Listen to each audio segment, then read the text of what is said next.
Dear colleagues, partners, and participants, we are very glad to welcome you to today's 12th webinar of the Health Systems for ECD initiative. My name is Alexandra Jovic. I'm Early Childhood Development Specialist in UNICEF Office for Europe and Central Asia, and will moderate today's webinar. Today, we will launch two new products jointly developed by UNICEF and WHO offices for Europe and Central Asia. The first is the Early Childhood Development Situation Analysis tool with the methodological guidance, and then developmental monitoring publication.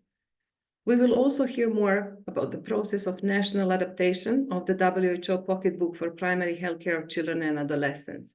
And as always, we will try to highlight practical side of these products and share country examples and reflections on how can they be used. I hope this introduction was sufficient to get you interested to stay with us for the following 90 minutes. Before we start, let me share some basic information on the logistics. As you can see on the screen, at the bottom of your screen, you can see the globe and click on it to select either English or Russian translation. Please also be free to write the questions and comments in the chat or Q&A box during the presentations, and we will try to respond to them as we go. Please put your questions also if you have any trouble with the translation. If not, we are good to start. This webinar, I think, is another, do we have everything set? This webinar is a great testimony of the collaboration between UNICEF and WHO in development of products and provisions of support to countries in the region to advance child health and development. And that is why regional directors of both organizations wanted to greet you and have shared their messages as opening remarks to the webinar. Let us hear from Regina De Dominicis, Director of UNICEF Regional Office for Europe and Central Asia.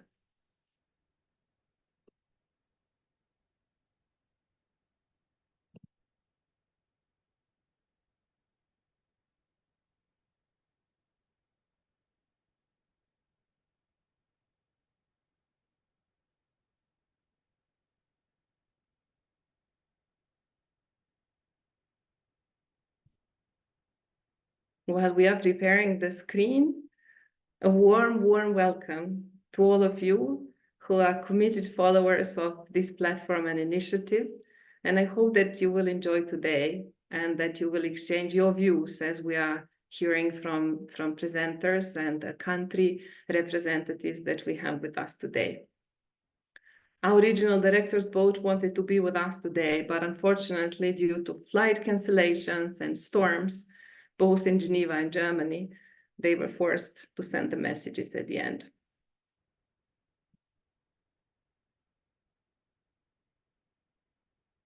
Here we go. Let's start by thanking all of you for your contribution to strengthening health system in support of optimal child health development and well-being. Today's event marks an exciting milestone of our joint health system for early childhood development initiative as we near reaching 10,000 professionals over the past year and a half. We launched this initiative in partnership with WHO Euro and the International Step-by-Step Association with a vision to empower the health sector and its professionals to apply the latest evidence on early childhood development. While our primary focus has been on our region, we are delighted to see participation of colleagues from over 92 countries. This global engagement underscores the relevance as well as the criticality of this work. Every child has the right to the best possible start in life. Yet that we know from the moment they are born, millions of children across Europe and Central Asia miss out on the key health and development support they need to thrive. Consider these statistics. While the region has surpassed global progress in reducing the rate of children dying before their 5th birthday, 1 in 4 young children, or nearly 3.5 million children, are not on track on their early childhood development. This number hide even bigger disparities. Only half of young children from the poorest and most vulnerable households in the region benefit from early stimulation and responsive caregiving. These children are 2 times less likely to meet developmental milestones on time compared to their richer peers. 1 out of every 6 young children, or 17%, are estimated to have a developmental disability, while the prevalence of developmental difficulties is estimated to be even higher, at 43% in low and middle income countries. Over the past year, I have had the privilege of meeting many of you, policymakers, health practitioners, and colleagues across the region.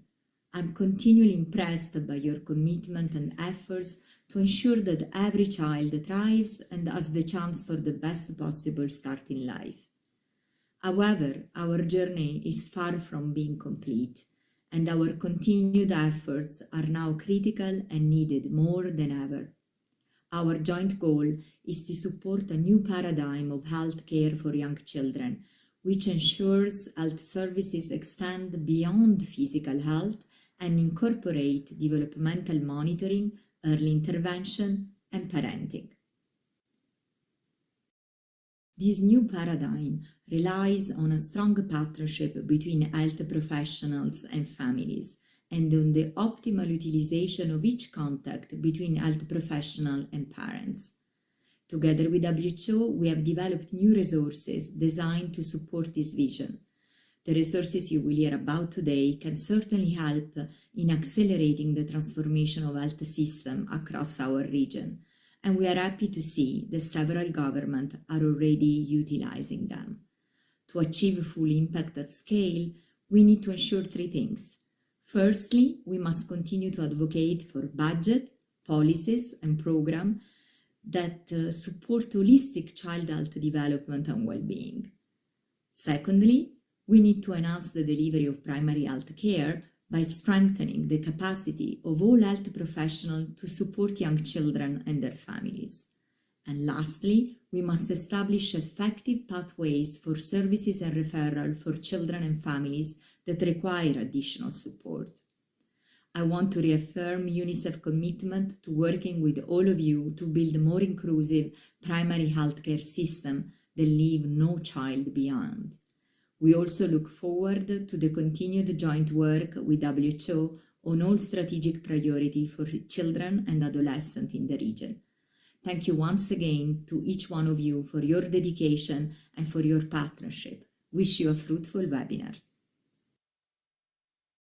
With a lot of thanks to Regina, UNICEF Regional Director, we will also have an opportunity to hear from Dr. Hans Kluge, WHO Director for the region of Europe. And he sent his strong message of support. So let's just give a minute to Jen to play it.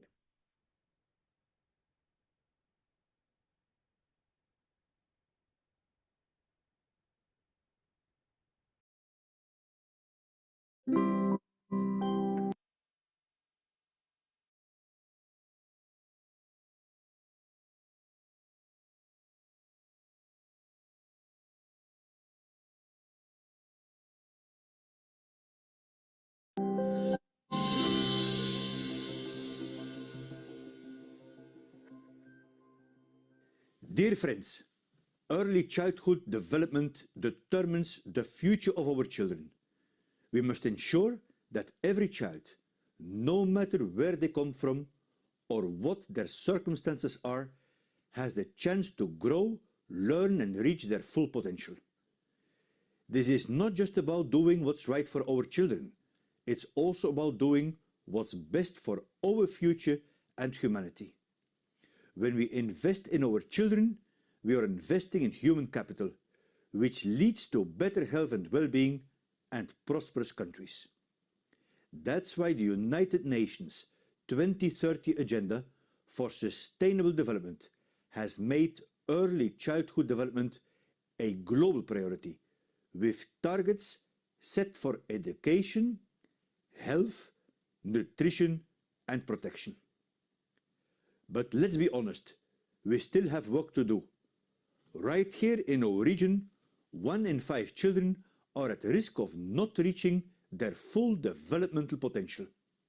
This is due to factors like poverty, social exclusion, inadequate nurturing or stimulating care within the family, and limited access to essential services. To help countries navigate these challenges, WHO Europe developed a European framework for early childhood development, reinforced the very same year by the priorities of the WHO European Programme of Work. To make sure our efforts and investments are effective, it's crucial that policymakers are aware of the gaps and challenges at both national and regional levels. That's why we are here today. Together with UNICEF, we have developed the Early Childhood Development Country Situation Analysis Assessment Tool and the methodological guidance. These two practical resources, which we are launching today, are firmly grounded in the WHO European Framework for Early Childhood Development.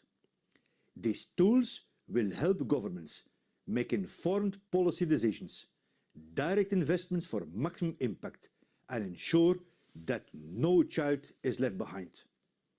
Member States are not alone in this. We stand ready to support them, and with the generous support of the Greek government towards our child and adolescent health program, we have the chance to further accelerate these efforts.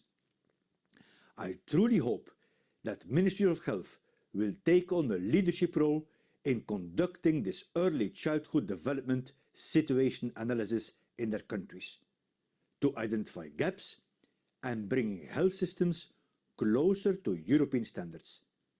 This is about accelerating action for the best interest of children throughout Europe and Central Asia. Every child carries within them a universe of potential. It's our collective responsibility to make sure they grow up in a nurturing environment that allows this potential to unfold. Let us work together to ensure that. Thank you.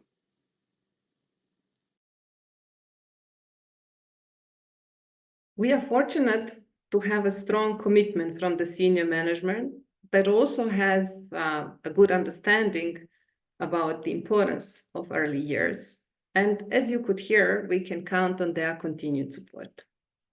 International Step-by-Step Association is the third anchor of the Health Systems for ECD initiative, and I'm glad to invite Mihaela Ionescu, Program Director of ISA, to welcome you. Over to you, Mihaela. Thank you, Alice. This time is not a recording, though it has been pouring rain this morning in Leiden, where our offices are. I'm still kind of drying myself.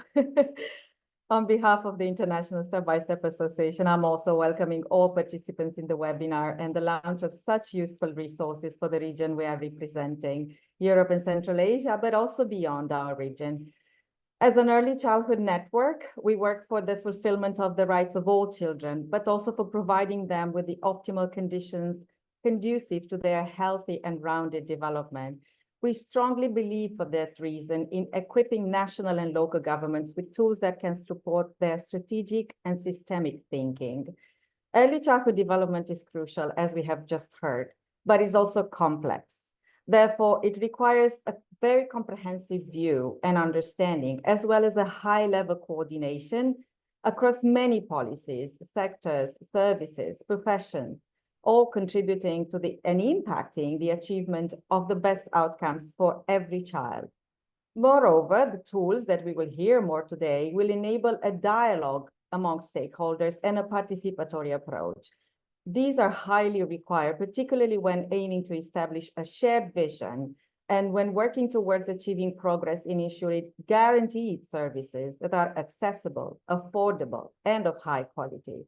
We look forward as an association and as a network working in the field of early childhood development to creating and connecting opportunities for enabling these tools to become operational and to build solid grounds for relevant, responsive, and well-coordinating early childhood policies and services that work in synergy to address the varied needs of all young children and their families. With gratitude for the efforts put into developing these highly relevant resources, Alex, over to you, and again, a warm welcome to all participants.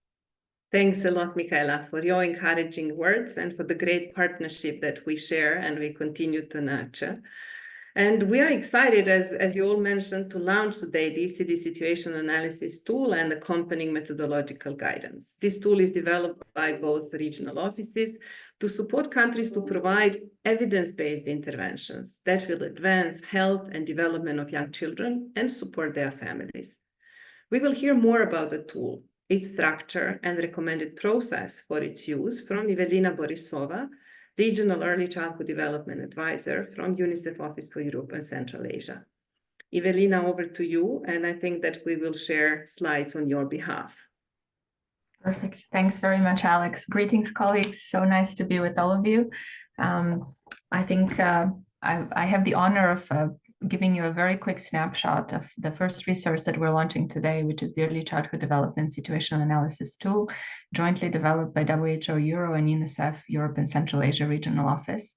I think Michaela set this up very nicely for us in reminding us that early childhood development and policies for early childhood development are indeed complex, and the tool in a way is really developed to meet the demand that we have heard from many governments and from many stakeholders in the field to better plan, better assess, and better provide for early childhood development services across multiple sectors. So let me show you a little bit what you can find in the tool. And I think what would be very exciting is following my presentations, hearing from Kazakhstan and our colleagues from Kazakhstan who have already applied the tool and can give us a real life understanding and scenario of how this works. So over to the next slide. I think thank you so much, colleagues, for helping with that. Just a few words about the conceptual underpinnings for the tool. I think many of you are familiar already, of course, with the Global Nurturing Care Framework, as well as with the Framework for Early Childhood Development in the WHO European region. The tool follows both of these frameworks very closely, and in particular, the WHO Framework for ECD as a foundational strategic document that really guides the provisions that are required for the best start in life for children and for children to thrive. As you know, and as we have seen in previous webinars, what children need to thrive and develop, both their bodies and brains, are really this multi-sectoral and interconnected needs that in essence are delivered by multiple sectors, spanning from pregnancy until the beginning of primary school in most countries. So what the tool really tries to do is bring to life this multi-sectoral nature of provisions, I think in a very practical, at the same time, very feasible and yet comprehensive way, in bringing together the evidence for what works in terms of programs and policies, while at the same time posing very strategic and thoughtful questions to governments and stakeholders on the ground to think about how do these provisions are currently available in each country, what are the gaps, and what are the ways that we can improve them.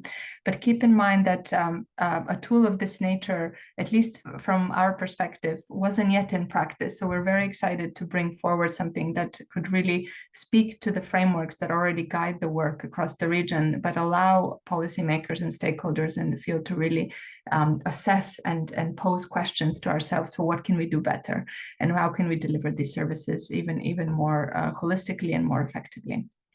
Over to the next slide. And you can just quickly click on all of the points. I hope they will come forward. A reminder that when it comes to provision for early childhood development, one of the challenges and yet the amazing opportunities we have is that there's three key sectors involved in making those provisions available for families and children. The health sector, which is really the anchor in these provisions, and therefore we're very happy to launch this tool with the Health Systems Initiative, because we all know that the health sector is really the beginning and the first entry point that families and children have with services and with the workforce as well. The education sector, which carries forward important provisions as well, and of course the social welfare sector, which comes together when it comes specifically to vulnerable families and children.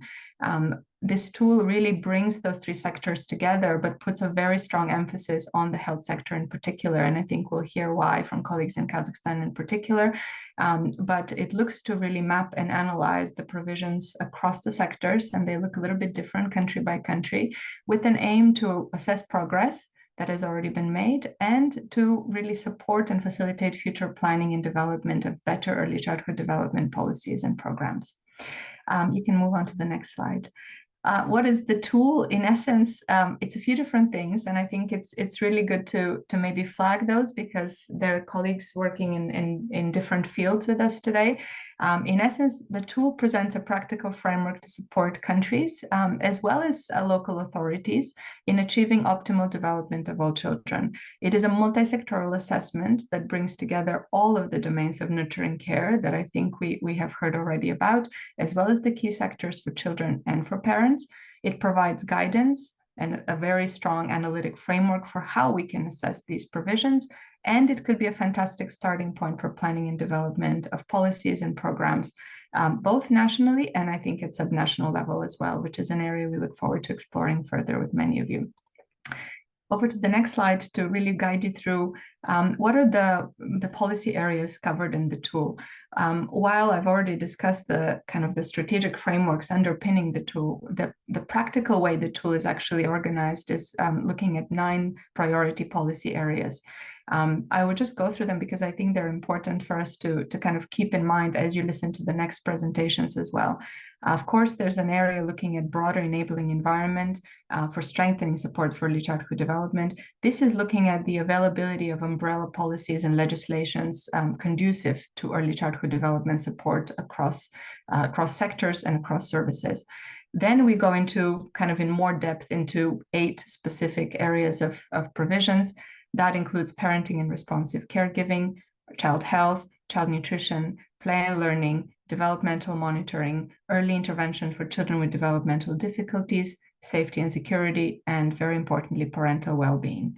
Each of these priority areas is unpacked quite systematically throughout the tool. And if we move on to the next slide, you'll be able to see what you can find. This is really just to whet your appetite and to tease you a little bit in terms of what you can find in the document. Each policy area then looks into specific goals for that policy area.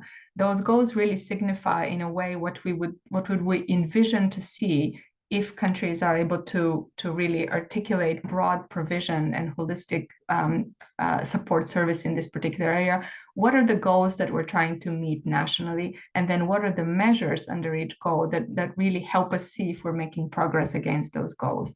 So it's quite, I think it's quite systematic and it's quite well organized in terms of giving you a pretty good understanding under each policy area. How can you look at it nationally, perhaps even subnationally, from the perspective of key goals that we're trying to reach from a policy and program perspective, and then key measures that we're trying to track against these goals in particular. So this just gives you an idea, a little bit of the structure of the tool. And of course, you can find that same structure applied for the 9 priority areas that I mentioned already in the previous slide.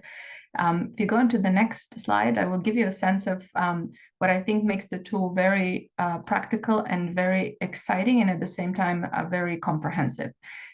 Each of the measures that you saw in the previous slide is looked at from 5 different dimensions. We look at the legislation for that service and measure in terms of policies and implementation of that measure. We look at the financing available and what are the funding arrangements that exist currently. We look at the quality of the service itself. Is it affordable? Is it accessible? What is available in terms of current provision for good quality service to exist? And we look at the human resources associated with that service. So when it comes to developmental monitoring, for example, early childhood intervention, or parental support or play and learning, what is the quality of the training that currently exists for the workforce that is meant to deliver that service to parents and children? And what can we do better in terms of implementing it with even stronger quality? What are the quality standards and how do we strengthen them? And then, of course, we look at mechanisms of governance, leadership, and monitoring for each of the service. So when you step back, I hope that I'm not speaking too fast, but between the goals, the measures, and these 5 dimensions through which each measure is analyzed, I think what you can expect that you will get a very comprehensive sense of how you are doing as a country, or, you know, in each of the sectors across each of the provisions, vis-a-vis each of the key measures of progress that you should be ideally tracking to improve. And what are the gaps and what are the key areas that can be strengthened? And then what, of course, are the ways that we can move forward in some of them. So it's quite comprehensive. We can move on to the next slide because it will also give you an idea of how the tool is structured vis-a-vis the way that the analysis takes place. Across each of these dimensions, there are key questions that are quite, I think, quite targeted and also very strategic in terms of guiding the reflection of key stakeholders working together through this analysis. And I'll step you back in a minute in terms of the process through which the tool is implemented. But for each of these key areas and measures of progress and each of the dimensions, you would be asking yourselves, and we would be asking ourselves questions regarding the status of these measures. And there are key guiding questions that are really there as a way to start formulating ideas of where are we at? What is the progress that we've made to date, and what can we improve better? And I think you'll find these questions quite helpful, again, at different levels, but certainly between and across ministries and in coordination of stakeholders who have different perspectives often to bring to the table when it comes to really national assessment of these provisions and services for young children. Next slide. You can move on to the next slide. Thank you so much. This is just to give you a very quick sense of the recommended process to follow. As a kind of diagnostic situational analysis tool, you can imagine that the tool is meant to be a very participatory process. And you'll hear me say that, and hopefully colleagues from Kazakhstan will mention that as well, that the process itself is just as important as the outcome of the tool. It's really meant to bring together stakeholders across key ministries, and again, ideally under the leadership of ministries of health, given their strong anchor into many of these provisions of the 9 policy provisions that I mentioned before, and as a way to really convene key stakeholders across ministries and across services. The first step in the utilization of the tool is defining the purpose of the assessment. This is really, really important, and it's different from country by country, whether a policy already exists for early childhood development, whether there's a national action plan that is in revision, whether there's an immediate opportunity to look more deeply into one of the sectors and an immediate reform taking place in the primary healthcare, for example. There's always a reason, and there's always very important to define what is the purpose for putting the tool to use. And again, there's more than one purpose that would be relevant across countries. Conducting a desk review then of key documents at the policy and program level. And again, there's clear guidance and methodological guidance for how to do that, to really start unpacking each of the 9 policy provisions and priority area that I mentioned before, and conducting complementary research with key informant interviews and focus groups, which really kind of brings to life a lot of these questions that are associated with the measures, and at least from my perspective, really makes the tool the true participatory process that it's meant to embody. Then, of course, validating the findings and developing an assessment report with recommendations against the 9 policy provisions, and of course, ensuring effective use of the assessment findings and the key recommendations with key ministries, and ideally in the context of a continuous national working group for early childhood development, which we know exists in many countries already. And I think this is a very good platform in a way already to put this tool to use and to inform the work of this multi-sectoral working group or other national coordination bodies that exist for early childhood development. I think something that is really important to keep in mind as well, while these 9 policy areas may seem like a lot, the tool is also modular in nature. So you may decide to look more closely into just a few of those policy priority areas, depending on what the immediate need of the country is. While other countries, if you're truly developing a national ECD strategy or an early years review of an action plan, you may want to look at all 9 of them. But in essence, it really gives this very nice opportunity to use the tool as needed and to make it as practical as possible for each of the ministries involved. And of course, with the vision that using the tool across 9 policy dimensions is perhaps optimal if you're trying to inform broader national policies and action plans at the national level.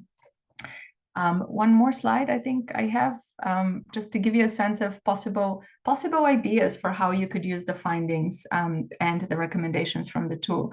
I think we'll hear directly from Kazakhstan what they're thinking about and how their process is unfolding. And as I mentioned already, the process is just as useful as the result, but nevertheless, given the comprehensive nature of the tool and the 5 dimensions through which the analysis take place, I hope you can start envisioning that the use of the findings can be, of course, informing and developing a national strategy, but also looking more concretely at quality improvements and specific quality improvement areas within certain services, collaborative arrangements that might be missing and might need to be strengthened, enhancing of the health service workforce or other workforce that is responsible for delivering some of these services, looking at certification and better monitoring and improving governance of the whole multi-sectoral nature of early childhood development provision. So truly the space is there for national stakeholders to define and think what are the best ways that the findings and recommendations could be used.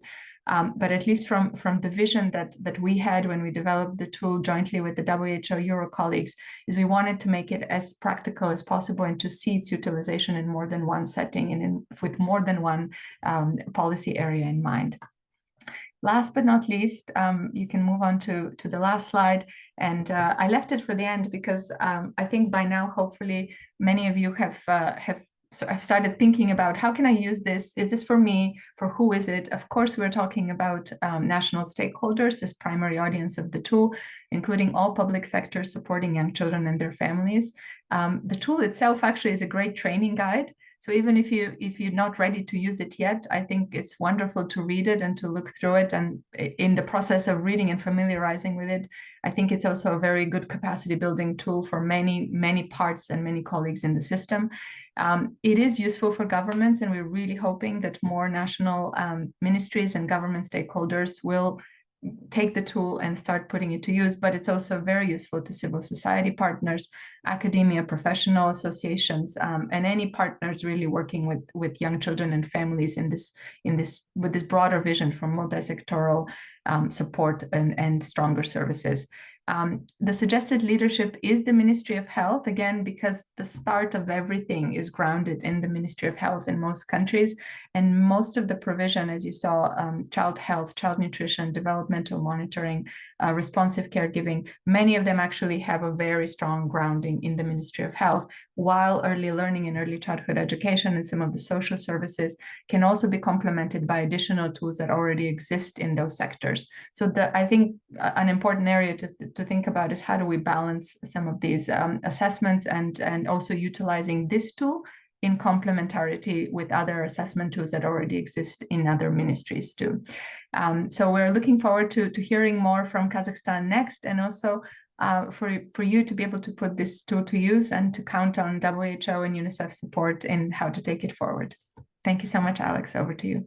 Thank you, Evelina, for the great presentation, and that really provided excellent overview of the tool and hopefully got you interested to review it in more detail. The link is available in the chat. You can download it from both UNICEF and WHO websites.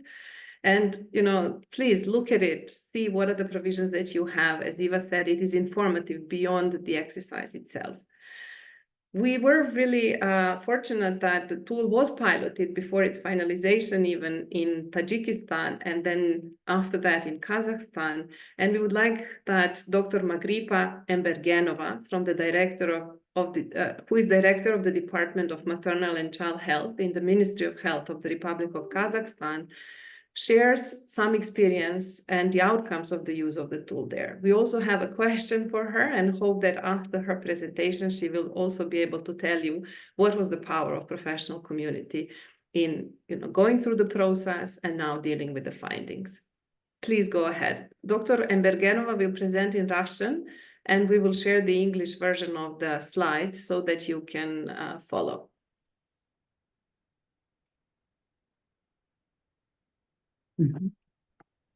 Добрый день. Welcome, everyone.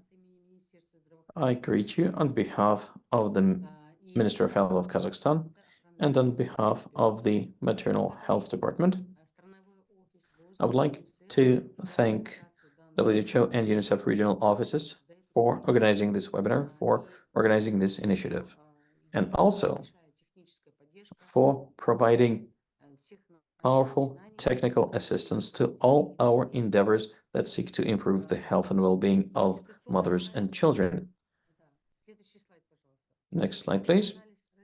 The situational analysis for development of children in Kazakhstan was prepared as initiated by the Ministry of Health of Kazakhstan, with the technical assistance provided by WHO Euro to adopt comprehensive national strategies seeking to improve the early childhood development in Kazakhstan, and also to improve the maternal health, since it's a priority for the health policy of the country. We have a number of important indicators, including the maternal and infant mortality and morbidity, and they are included in all strategic development documents for our country and into the Ministry of Health policies. The purpose of this analysis was to achieve a common vision of the situation and understand the potential of health services, education, and social protection, and the community of parents in creating favorable conditions for the early development of children and providing in children and their families with accessible and high-quality services and information based on the priorities of European WHO policy for early childhood development. We used the methodological approach and instruments provided by WHO and UNICEF, including 9 priorities for early childhood development to ensure enabling environment, to strengthen support, and to protect the human rights, to ensure responsive parenting and nurturing care, to ensure children's health and nutrition, to ensure early play and learning opportunities, to ensure monitoring and referral, early intervention in case of developmental difficulties, also safety and security, and parental well-being. The next slide, please. As a result of the situational analysis, we saw that Kazakhstan has achieved a major progress in terms of reducing maternal mortality by 75% and by reducing infant mortality and morbidity by 65%. This pace was because of the improved quality of life of Kazakhstan, technical modernization and infrastructure development for the healthcare sector, by the introduction of the effective instruments and tools provided by WHO, introducing clinical protocols that are in line with the evidence-based medicine. And of course, it was caused by integrated case management for early children and introduction of the patronage system.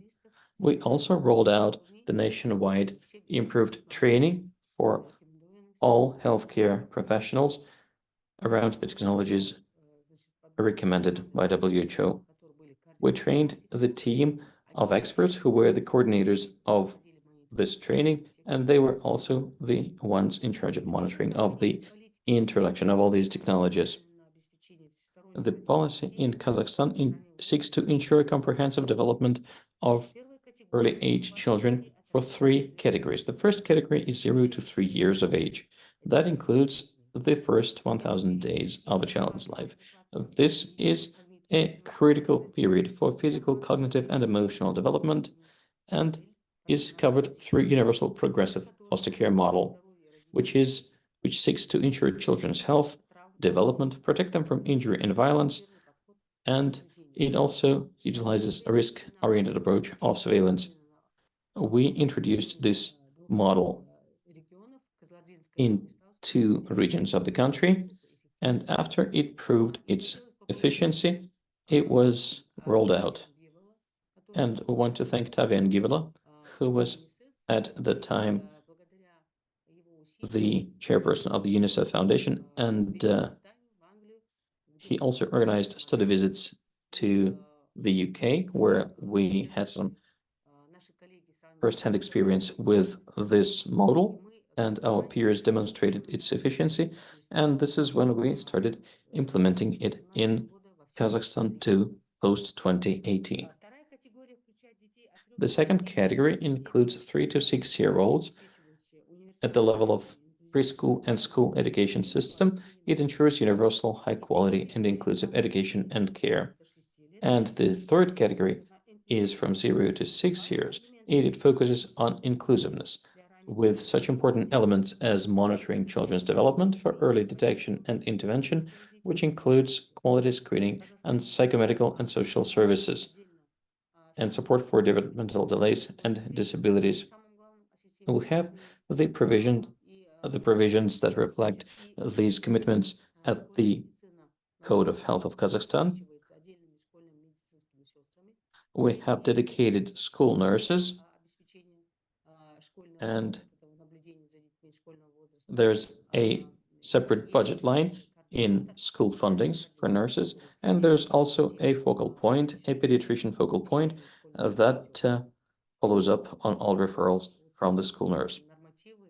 Also, we have standards for staffing of schools with nurses and focal pediatricians. And at our department, we have a dedicated unit that specifically caters to the development of healthcare and well-being at the school level. As a result of the situational analysis, we see that Kazakhstan has achieved major success in development. It has built the capacity to further, next slide, please. And there's also growing, can we have the next slide, please? Thank you. The national concept for development of healthcare and education it's probably and the health. one slide before. Is it on the recommendations? Yes. Thank you. We also seek to boost the parental skills to provide responsive care and nurturing care, which are the priorities for our development. The components of childhood development are fragmented across the programs of different ministries. Despite the priorities that I outlined for the state policy, the state funding and the budget funding for the healthcare and for education still remains at suboptimal level, which accounts for 3.7 and 0.5% from GDP correspondingly, while we seek to have it at the level of 10% and 2% correspondingly. We also saw the absence of the system of integration and information exchange between different services working towards development, early development. Now we have the primary healthcare, which is well developed in Kazakhstan, and in view of all of these identified gaps, we seek to integrate the healthcare and educational systems to ensure that basically we have psychological, medical, and sanitary centers that should be out there for referral in case of any detections of developmental issues or pathologies. These centers will be governed by the system of education. Also, for the purposes of integration, the Ministry of Social Welfare is working to develop the family's well-being map, which will include integrated support by the parental custody and law enforcement agencies. But the shortage of professionals remains a bottleneck, and there's still low prestige of the healthcare practitioner's profession that we need to tackle. And these are the key obstacles to further high-quality development of progressive approaches of the universal progressive foster model. Also, it remains an obstacle to further progress in terms of preventing injury and ensuring comprehensive and holistic coverage. One of the key components is further improvement and nationwide rollout of multidisciplinary teams, and that requires additional finance.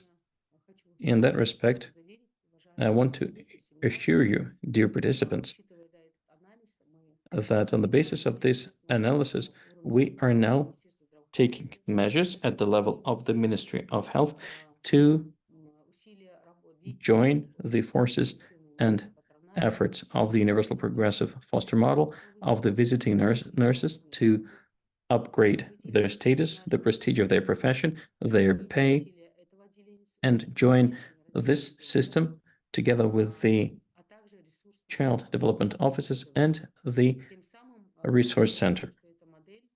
And I think this model that we'll call the offices for early development and interventions, because all these three services would seek to detect and intervene early. So hopefully these units, these offices, will ensure greater coverage and greater outreach by the visiting nurses, by the screening specialists. It would also include the coordinators, the primary healthcare coordinators, and it will include training and preparation courses for future mothers. And it will include a resource center on breastfeeding. We are hopeful that this will contribute to the quality of the services. Child injury are still among the leading causes of children's morbidity and mortality. However, we're still lacking comprehensive prevention measures across the country. We don't have the efficient monitoring system and progress tracking. Kazakhstan is a country of moderate risk for iron-based anemia, and in terms of breastfeeding under the 6 months, we belong to the country with low prevalence at only 37%, which is not in line with the recommendations of the WHO to ensure 50% of breastfeeding by 2030. According to WHO estimates, Kazakhstan is among 13 countries in the world that has the minimum protection and safeguards against the aggressive marketing of infant feeding formulas. And there is no nationwide strategy for nutrition and breastfeeding, and no biological monitoring, and no assessment of the efficiency of the programs and measures that are taken in that area. Dr. Next slide, Magripa, please. I will have to ask you to try to wrap up because of the time.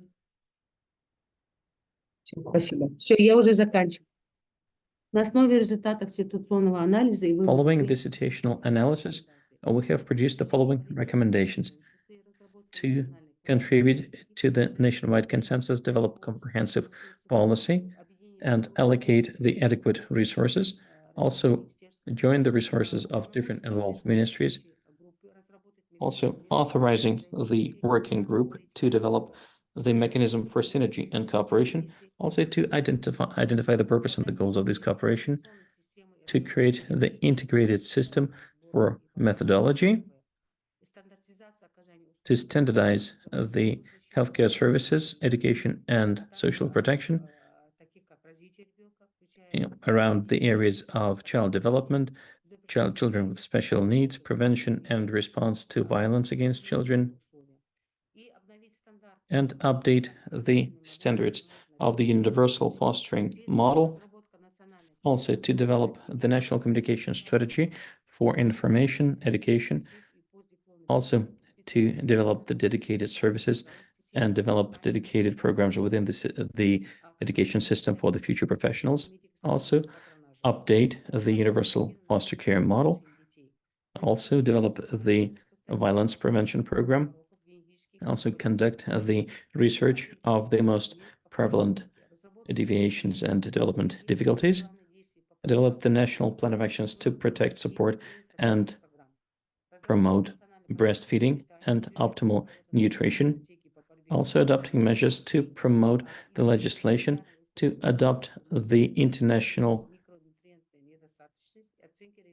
international safeguards to protect the families and children from aggressive marketing of infant feeding formulas, and also develop the interagency strategy and plan of actions to prevent the child injury.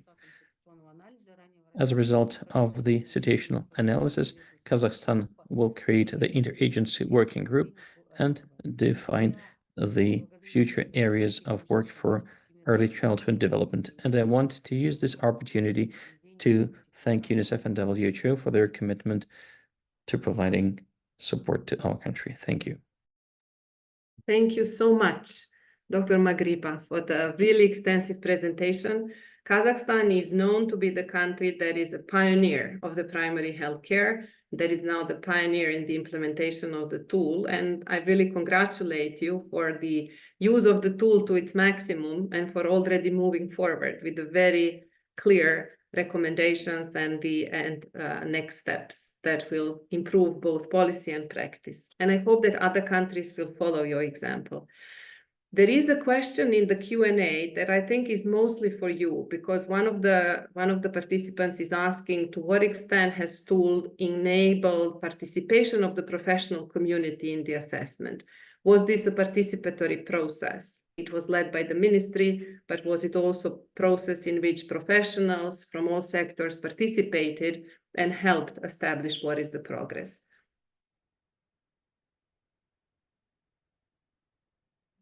В данной оценке, несомненно, участвовали специалисты всех уровней, и это было... Of course, it definitely involved the professional community. It was also a multi-sectoral approach involving all three key stakeholders, and of course, the practitioners from all three areas were routinely engaged.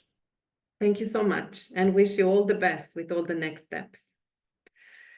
And with this, we move to the next part of the discussion, where we are going to launch another product that is developmental monitoring publication.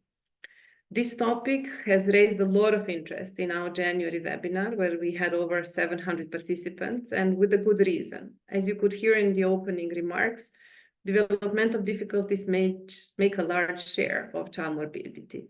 If identified in time, majority of developmental risks and delays can be addressed with positive outcomes for children and societies. But many children still go undetected and support is still not provided timely.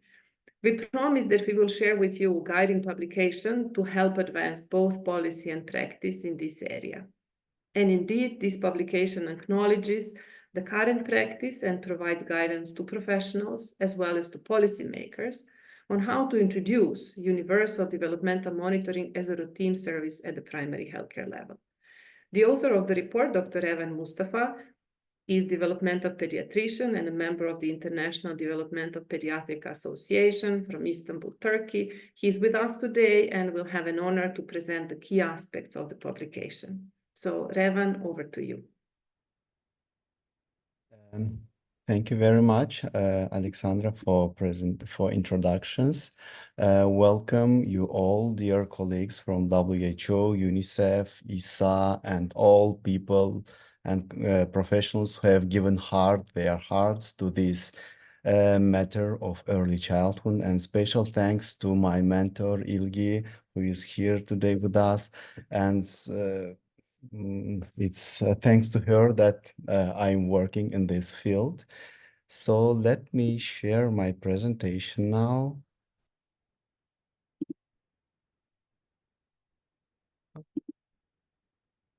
Okay. Okay, can you see my screen? We can see it on the side. Could you put it in a bigger mode? Okay, let me. Does it get bigger? A little bit, but still it's Okay. not very big. Okay, so and now? Now we see you and the screen is still very small. No matter how much you make preparations, it never gets the way it is intended. I'm sorry. I'm stopping sharing and doing it again. Thank you, Revan. And so do you see my messy screen?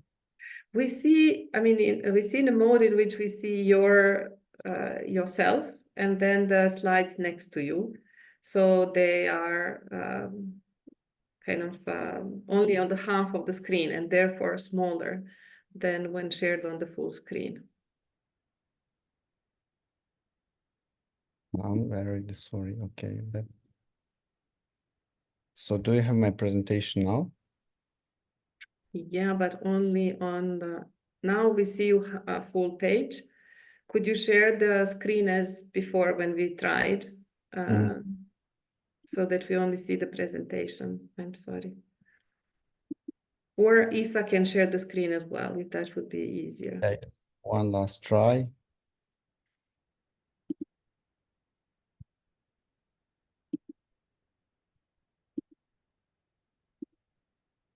Is it okay now?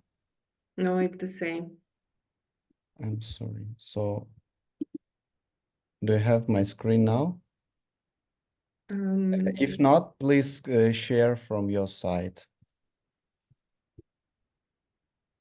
Okay, Jen will share the, we see it, but it's very small. It's very small in size.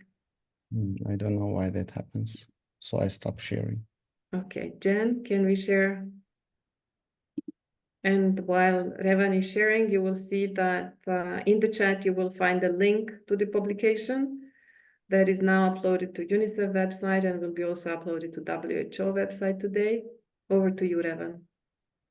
Okay, so welcome again. So today we will be presenting a new addition to the ever-expanding toolkit for early childhood development.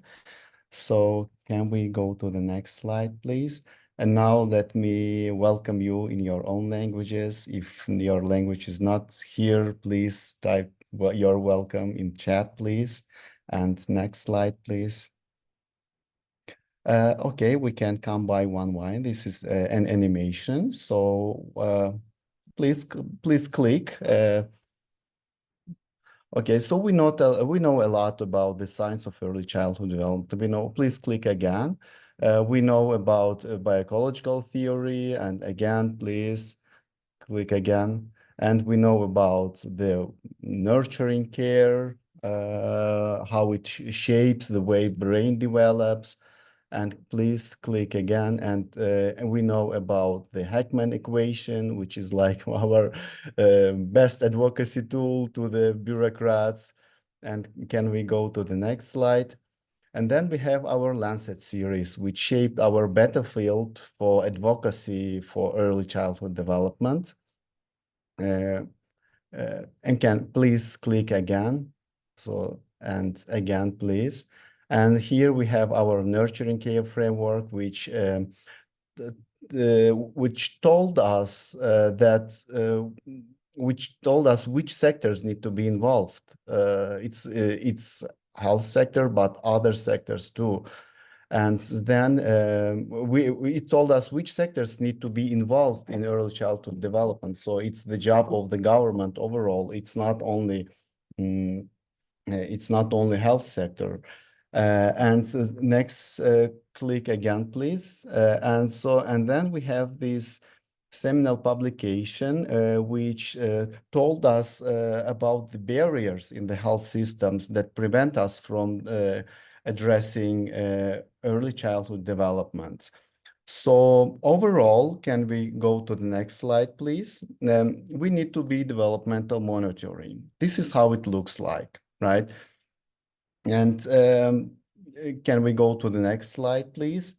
But we have been really trying hard to articulate what developmental monitoring is, and why we should be doing developmental monitoring, and why we should not be only detecting children and referring them.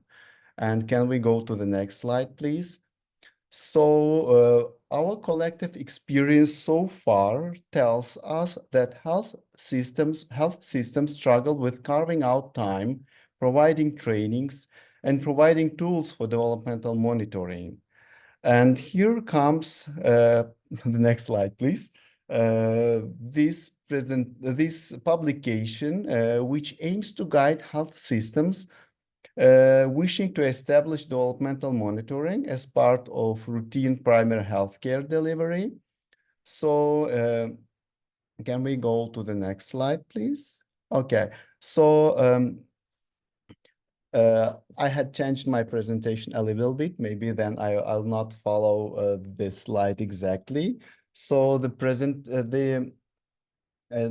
publication is a recent addition and to the toolkit of tools that we can use to introduce developmental monitoring. And this publication has certain blocks, which I will explain in the slides to follow. And the structure of the publication follows the WHO health system building blocks.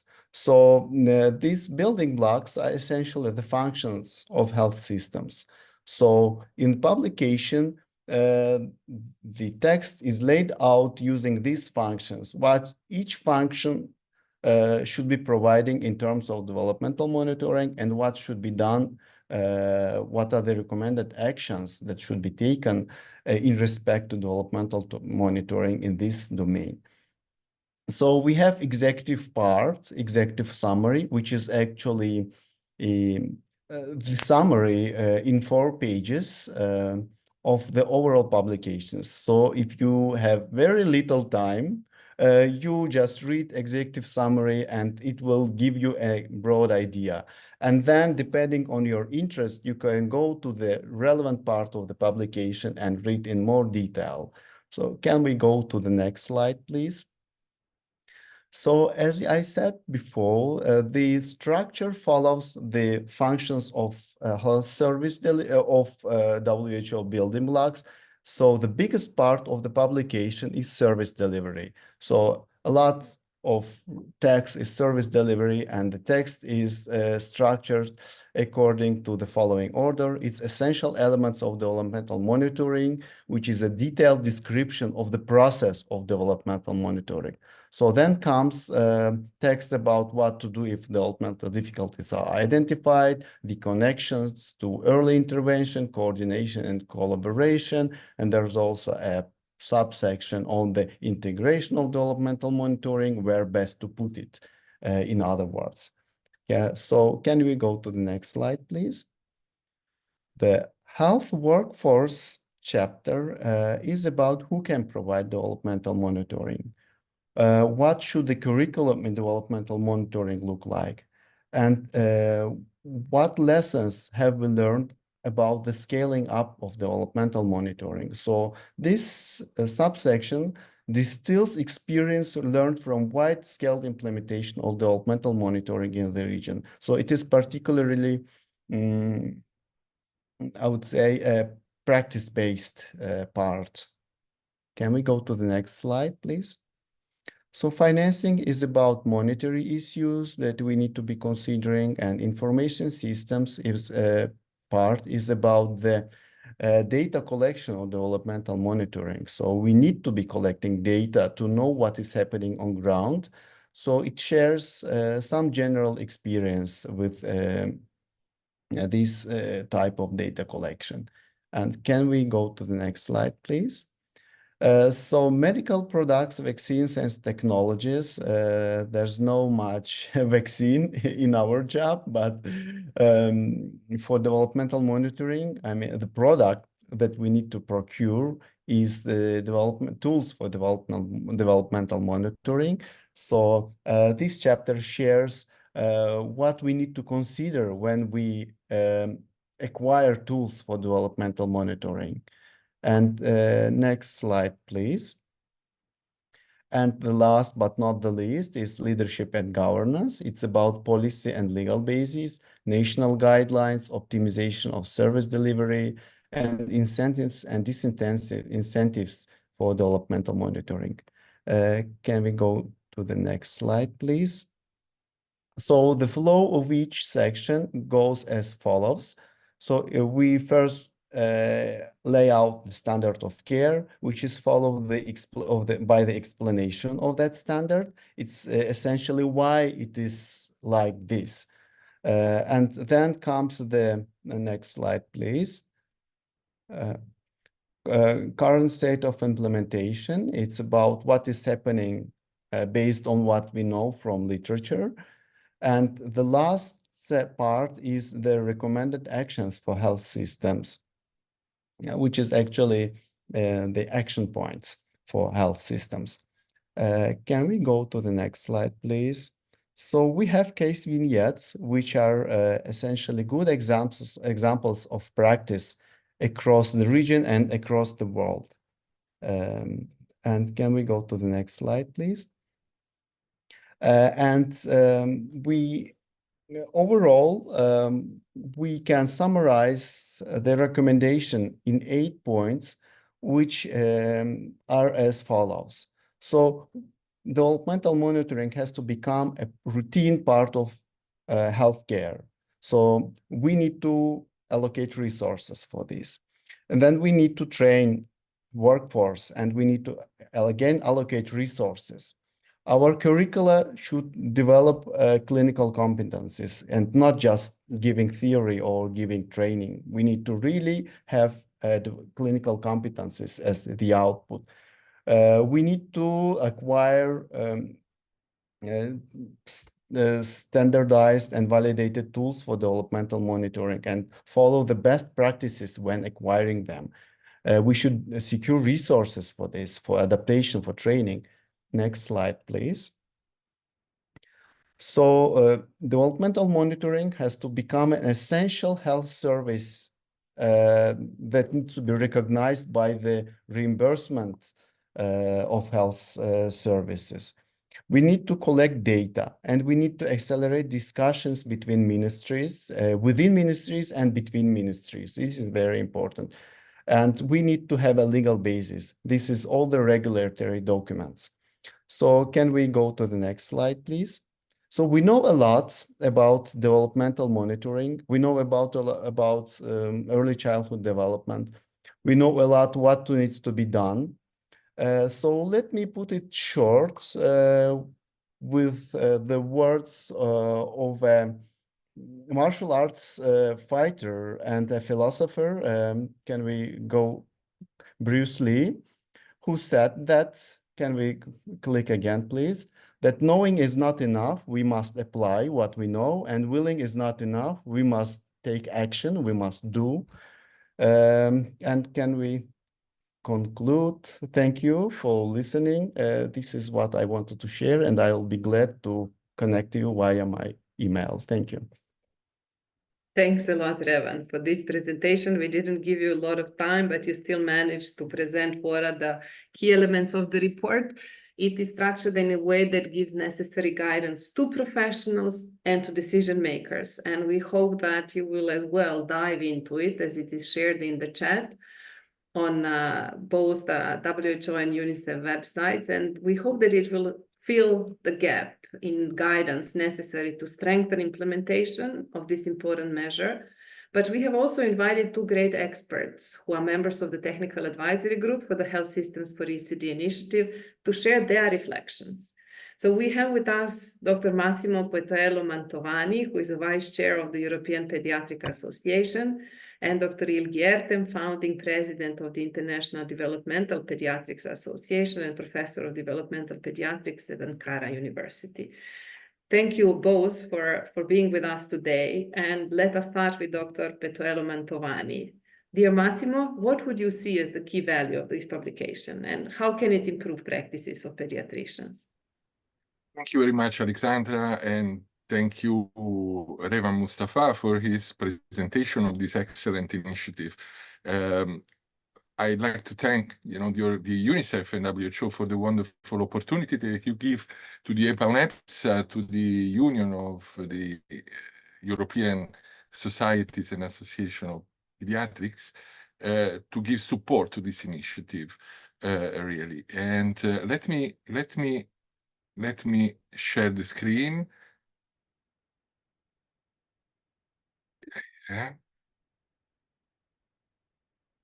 I believe you can see the screen, right? Can you see the It screen? is coming. It is coming. I think that we need just, at least on my side, it is still not visible. Is it? Not yet. I don't know about others. Okay. Yes. Internet is, we are always relying. Technology became our best friend or enemy. It depends on how. Now we see it, Massimo. Over to you. Okay, yeah, okay, Yes. that's wonderful. Yeah.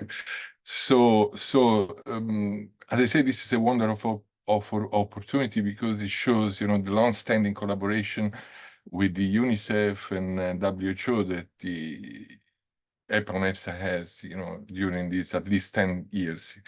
Well, early child development really is a period of great risks and opportunities. We know that, and the possibility to know and understand the development of a child, whether he's a boy or a girl, is really critical for their future well-being. That's the point.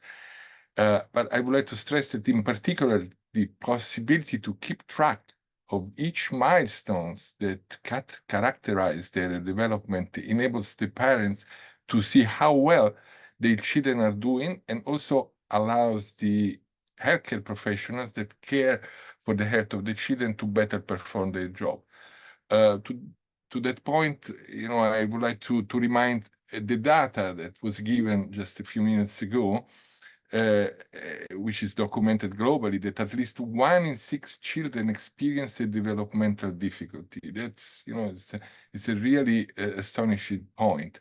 And however, it's also important to note that developmental screening and monitoring are really very, very rarely supported by accessible and evidence-based assessments and interventions, or by an effective referral pathway. This is why, the work by Rivan Mustafa is really important.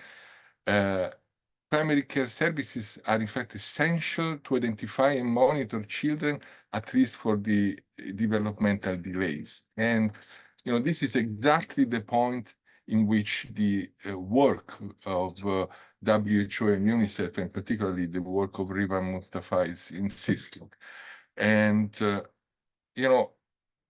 let me just focus on what has been, the presentation by Evelina Borisov was really excellent, because it's, went deep into the point, to the problem.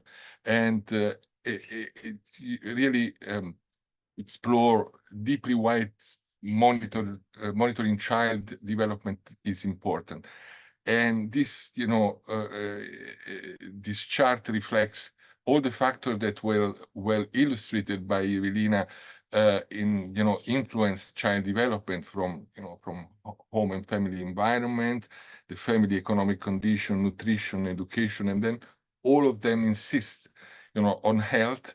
And, these are, the virtuous circle that describe the child development. And this is the reason why EPONEXA strongly support the constant effort made by UNICEF and WHO, who are united to produce developmental monitoring publications, which aim is to really create a resource that can provide guidance for healthcare professionals to perform at least 3 main consequential tasks. Let me just quickly, indicate them. It's a virtuous cascade, which, the first point of this cascade is raising the awareness of healthcare professionals about the importance of a systematic child developmental monitoring. This is really important for pediatricians, like, and speaking on, on the side of pediatricians.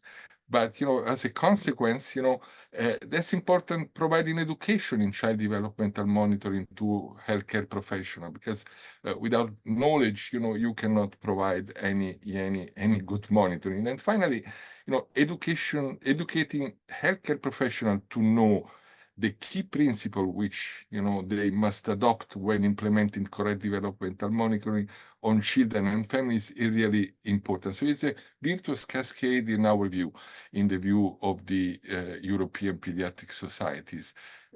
Going back to the, to the virtuous circle that, all the factors that influence child development, we can say that these publications that are proposed by by the joint effort of UNICEF and WHO, and thanks again to Revan Mustafa, provide, in our view, really provide an essential information about key structural elements of healthcare system, which are necessary to understand how to practice an effective and systematic developmental monitoring.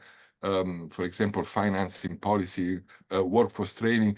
Revan Mustafa wonderfully illustrated, all these factors, and the publication really go deep into them. And let me just report the wise questions that some wise scientists can propose.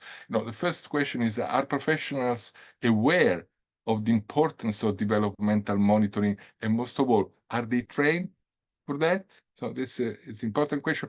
Probably, I would say, and I'm sorry to say that as a pediatrician, probably our class of healthcare professionals and, probably I would say also other, healthcare professionals in the area, probably I would say that they are not sufficiently, I wouldn't say that they are not prepared, but let's say not sufficiently prepared. That's the point. And second, which are the main bottlenecks in the application of validated standardized tools for the screening of delays and difficulties at the primary healthcare level? I mean, the bottleneck is education, knowledge base, and this leads to the recommendation of our wise scientists. What EPA should, can, and will do to help establishing the developmental monitoring, which is based obviously on validated tools, to be a routine practice for professionals supporting young children and their families. So what our society, European society, can do. I'm talking about the European Pediatric Society, union of all the Society of Pediatrics. Well, first I would say that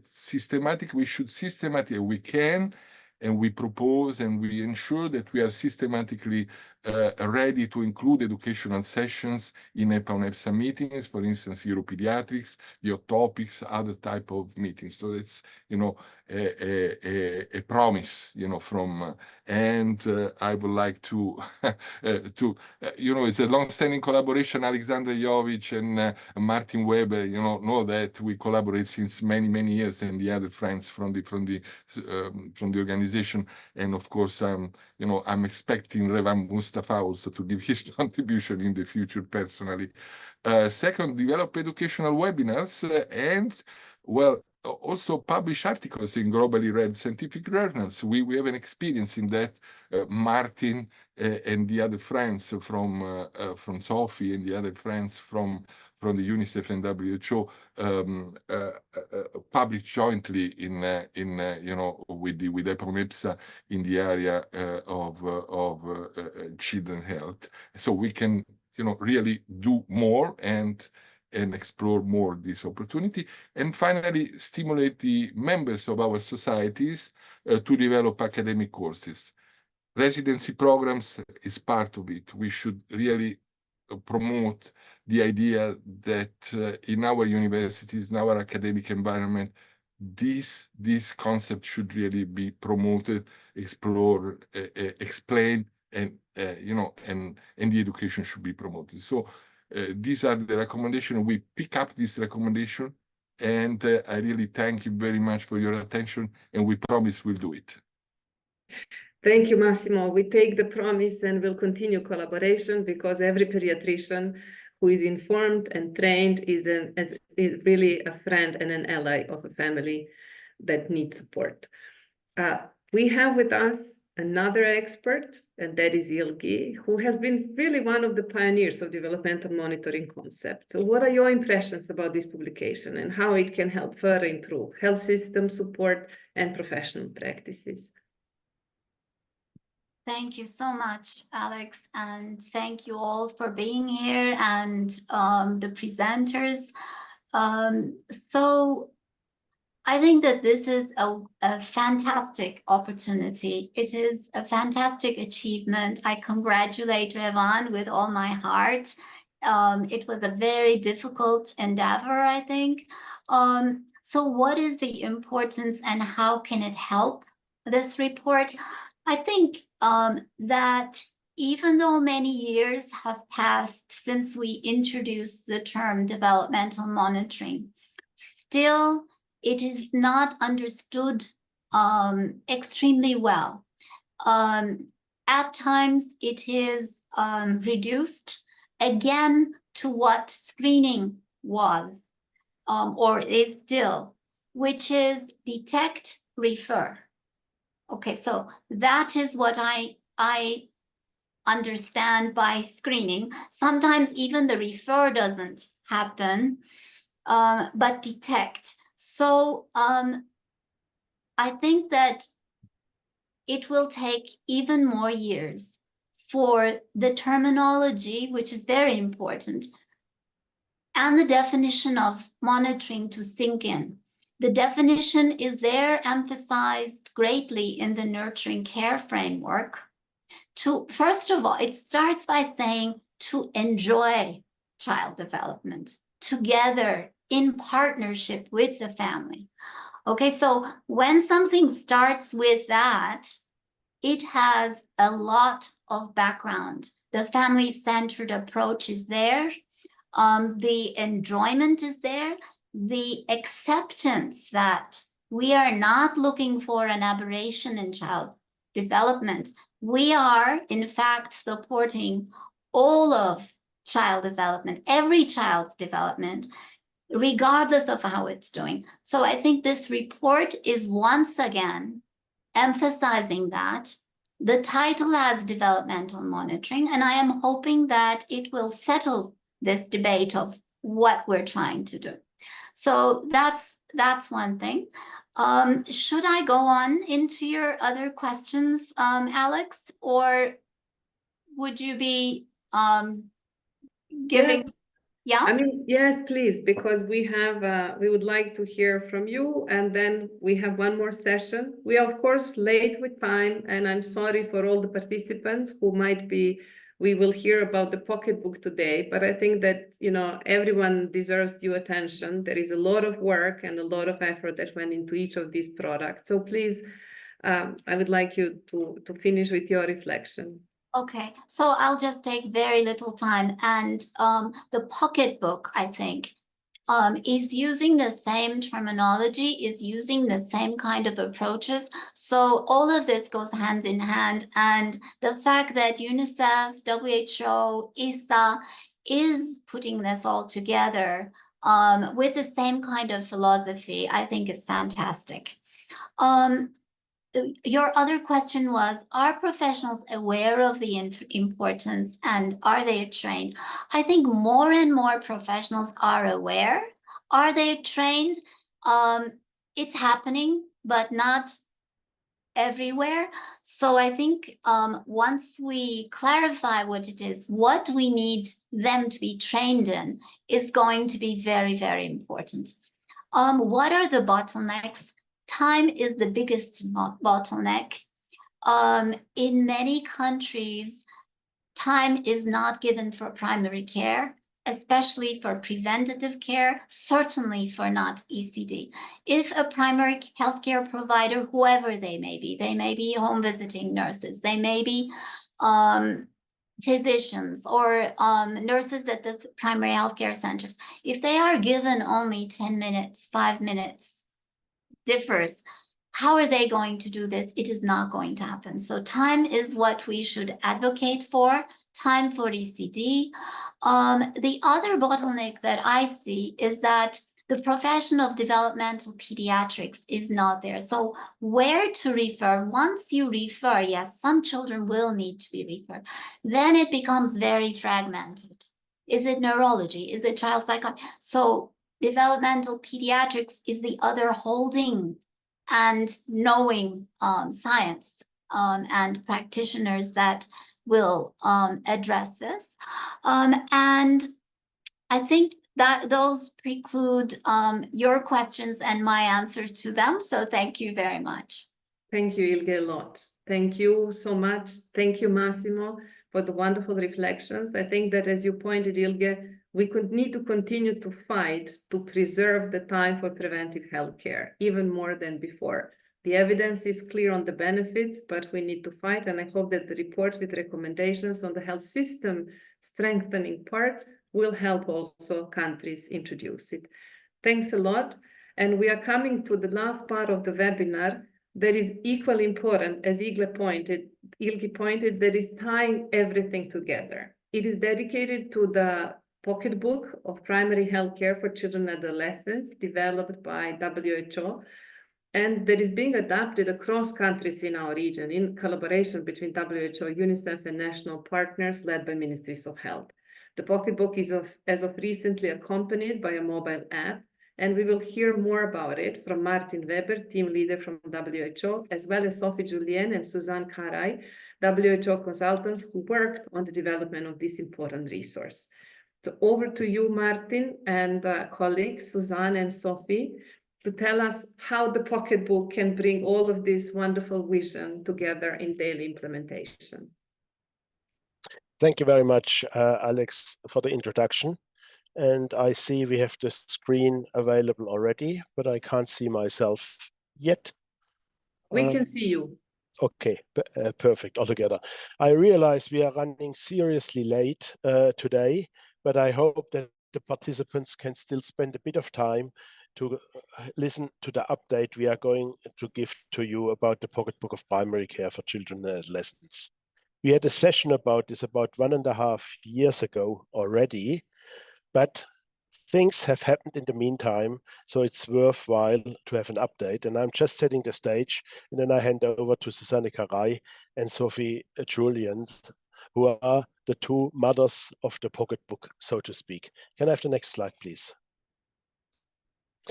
Well, in this audience, of course, we all know that we have a problem to solve. You have heard it in the previous 2 sessions already. The approach which we are taking, promoted by WHO and international partner, is primary healthcare, because primary healthcare is supposed to be the most inclusive, effective, and efficient approach to promote health for everybody, including our age group. But we know also that the primary healthcare providers often lack the knowledge and the resources to provide the care that they should provide to every child, particularly in the area of early childhood development, which is very often a weakness in pre-service and even in-service training. So this was the rationale for developing this evidence-based comprehensive primary healthcare guidelines in the form of a pocketbook originally, and you will see afterwards how we have moved on. The next slide, please.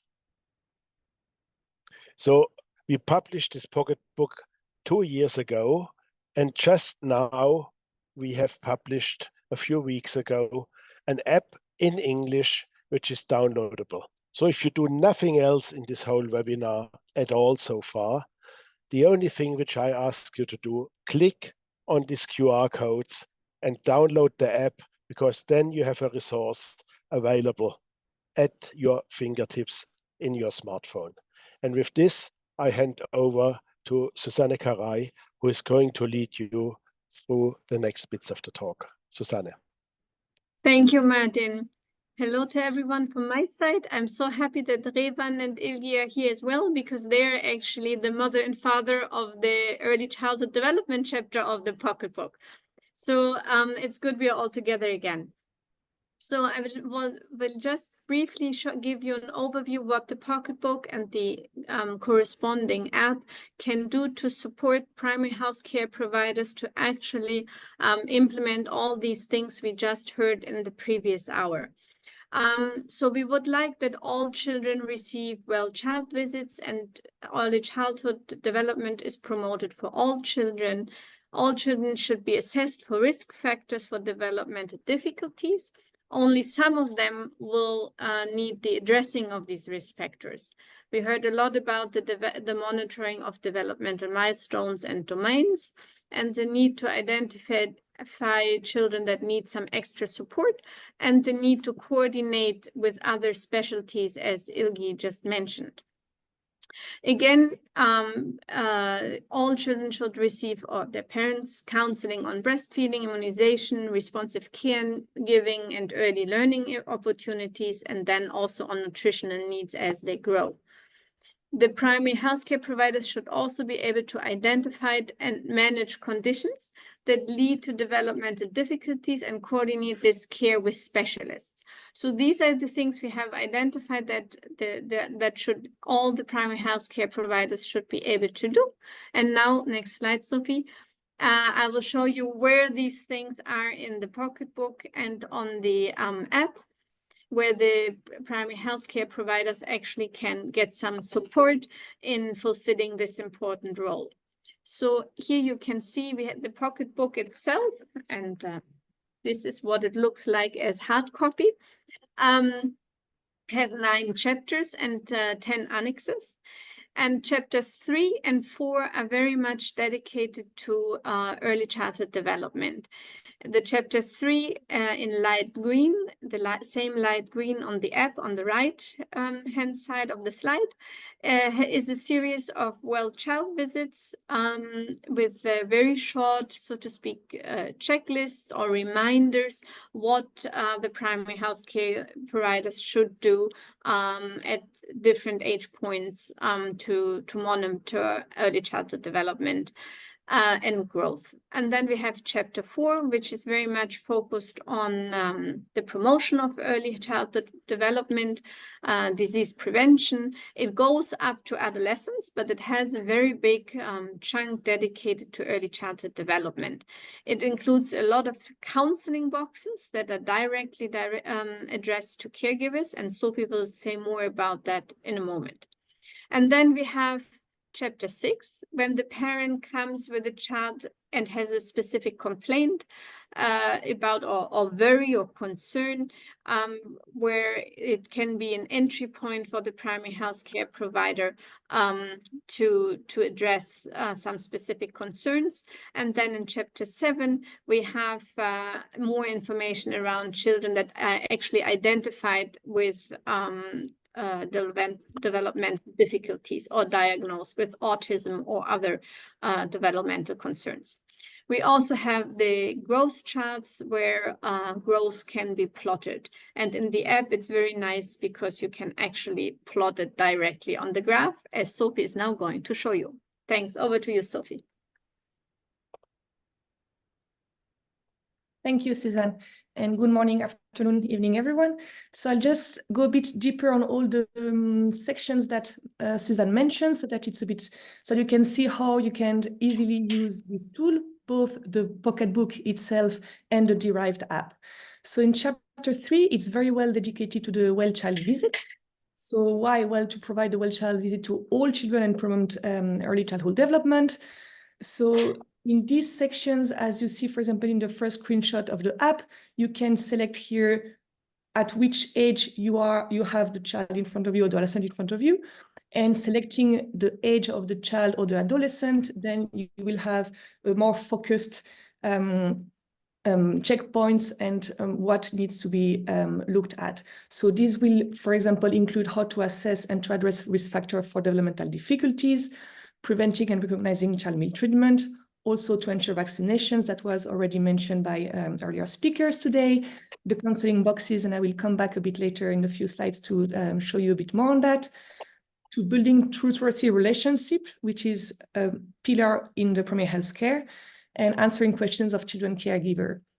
So just to show you a bit, once you click on the age for the corresponding well child visit, then for all the sections, you will find cross-references in the app, by clicking in the corresponding link, you will go directly on what you need to look at. So for example, risk factors for developmental difficulties, you will have tables on what to check.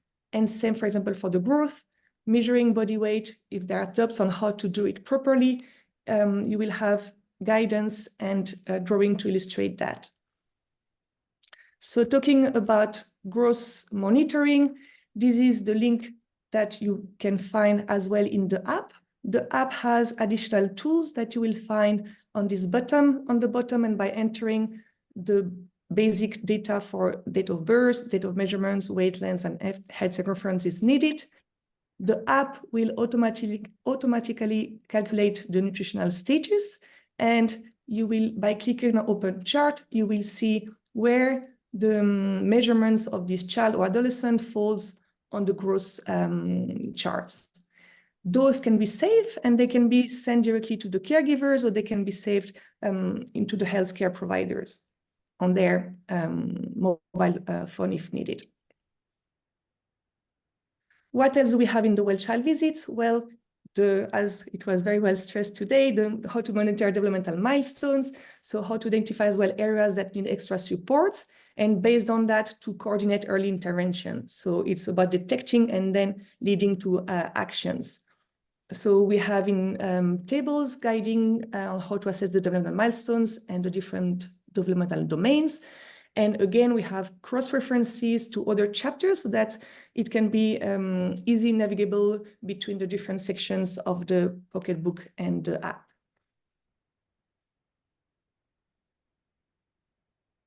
Oops. Yeah. So lots of cross-references from the well-child visit will be connected to chapter 4, which, as Susan mentioned, gathers a big focus on health promotion and disease, disease prevention. And on them, for the different topics, there are also counseling messages that are developed with very easy and simple wording addressed directly to caregivers.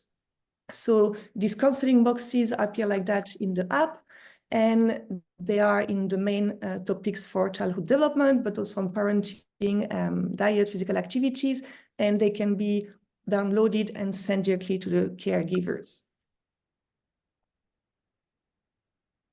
Very briefly, to finalize this section, then we have the chapter 6. As Susan was mentioning, this is to address when a child or adolescent comes already with a specific complaint or symptoms. So for example, a child coming who is too thin or not tall enough, then it's a guidance on how we can address that. And then the chapter 7 focuses more on once the child is diagnosed, and it has sections on the child with already developmental, who has or might has developmental difficulties. And there the readers will find how to provide and coordinate continued care with specialists and the multidisciplinary team which is required, how to diagnose, manage, and monitor developmental difficulties, with having in mind how to provide family-centered care. And with that, I will hand it back to Suzanne. Thank you.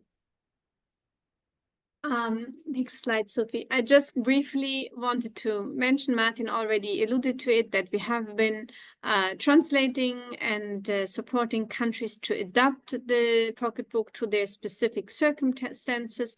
So direct translations are available on the web for Ukrainian and Russian.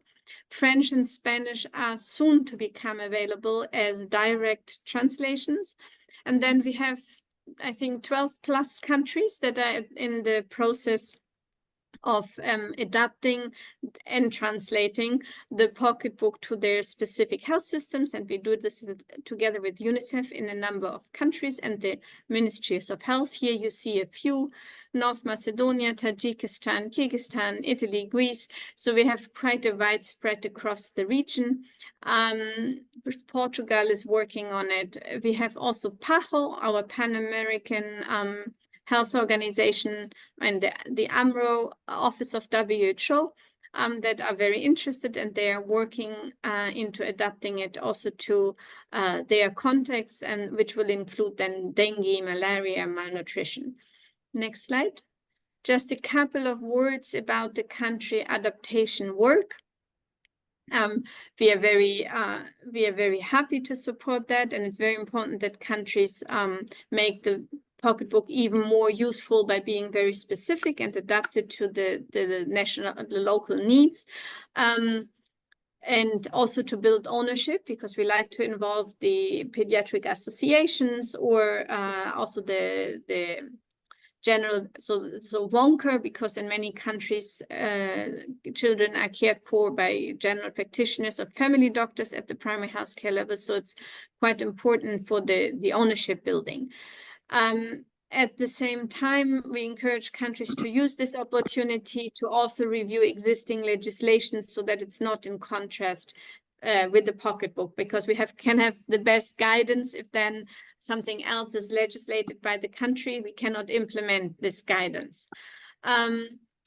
So I will stop here because we are running very late, but the only other requirements we have when we work with countries is that we like to learn about the changes they make, and that's why you see this little table here. So the original text, the text that is modified, and then the rationale for modifications, which then we review together and see what is still evidence-based or what might be then based on outdated practice, where actually the country practice needs to be updated. Next and last slide.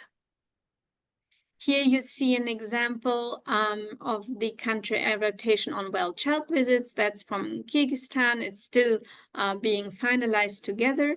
Actually, this chapter is one where often more changes are needed. On the left-hand side, you see what we have been putting together after reviewing the evidence. And obviously, there are changes that make a lot of sense, but we ask countries to, when they add things or distract or change things, to think through what does it mean, what is really included in these additional visits.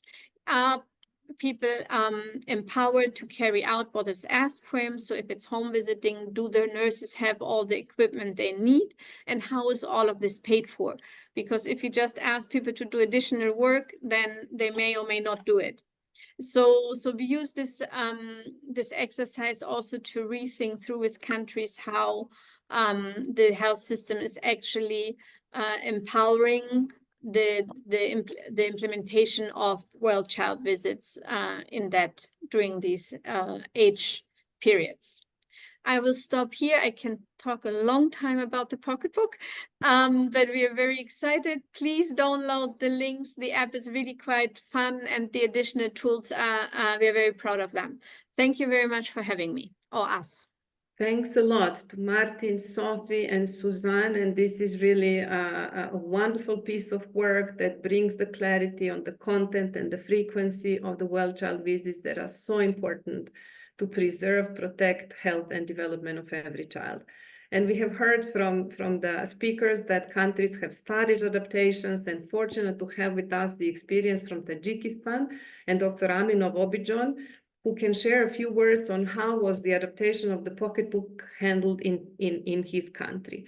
He's the head of the Department for the Health of Children, Adolescents, and Development of Parenting Skills within Department of Organization of Medical Care for Mothers and Children and Family Planning of the Ministry of Health and Social Protection of the Republic of Tajikistan. I'm very sorry that we are giving you word in this late moment, but hope that you will be able to quickly share, was the process of adaptation manageable? Where is Tajikistan today with it? Are you still with us? It would be also, quite acceptable that you gave up. Do we have colleagues from Tajikistan? Dr. Obijon is there, but we cannot hear you, Dr. Obijon. You're speaking, but we cannot hear you. We have checked the audio. Everything worked well. So maybe it is just basic settings. Hello?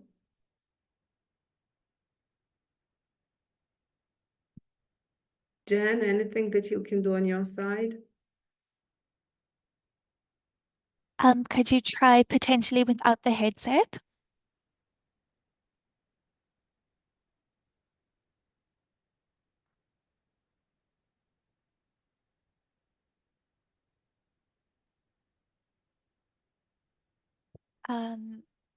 We are coming to enemy side of the technology. It got tired, but many of you are still with us. Алло, And алло. yes, Сейчас hello. слышно меня? Yes. Да. Добрый день, уважаемые коллеги, уважаемые участники международного I вебинара. welcome all the distinguished colleagues and participants of this webinar. I'm happy that today I'm a part of this important endeavor of this important initiative that seeks to improve care for children and ensure better early childhood development. First of all, I would like to thank the WHO Regional Office and UNICEF Cairo for organizing this interesting and insightful webinar, which revolves around a very topical issue, which is about healthcare for children and adolescents. Since my presentation is all about the pocketbook for primary healthcare for children and adolescents in our country and how it was adapted in our country, I want to briefly inform you on the results of our adaptation. Next slide, please.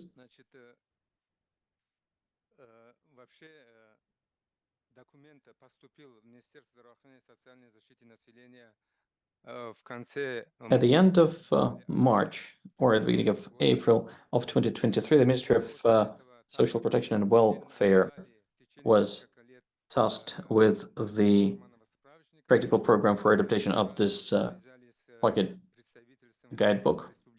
And we reached out immediately to WHO country office with Tajikistan and started discussing with corresponding colleagues on how we should proceed with the adaptation.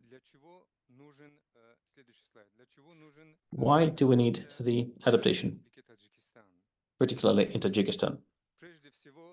First of all, next slide, please. First of all, adaptation of the pocketbook in Tajikistan seeks to comply with the current practices and approaches with existing national protocols, standards, and guidelines, as well as align it with conditions available at healthcare facilities. Healthcare protection of children, infants, and mothers has long been a priority for national program strategies, which resulted in the national protocols and standards to adapt the pocketbook to align it with the existing national protocols, standards, and guidelines was very important. It was also important to do it to raise the awareness and improve the knowledge of primary healthcare workers who work with children and adolescents. I also want to mention that from the beginning of 2020, from year 2000 actually, we have been introducing the family-oriented healthcare. That is why we have family doctors and family nurses within the primary healthcare. Therefore, this pocket guidebook is very important to prevent mortality, morbidity, to reduce injury and disability among children and adolescents. Also, it seeks to prevent polypharmacy, which means unnecessary treatment and hospitalization of children and adolescents.